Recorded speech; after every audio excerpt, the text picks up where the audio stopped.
name is Brenden Wingfield. I'm a member of Open Dance Project and a teacher at Hunter Dance Center, and I'm here to show you the difference between a shuffle and a flap in tap dance training.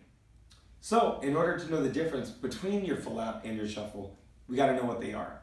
They are two sound steps, and they both initiate with a brush. The shuffle is a brush and a spank together. Those individually are single sound steps. Your brush going forward, and your spank bringing it back. That's your shuffle. While your flap is a brush, but a step, where you put the foot down with weight on it.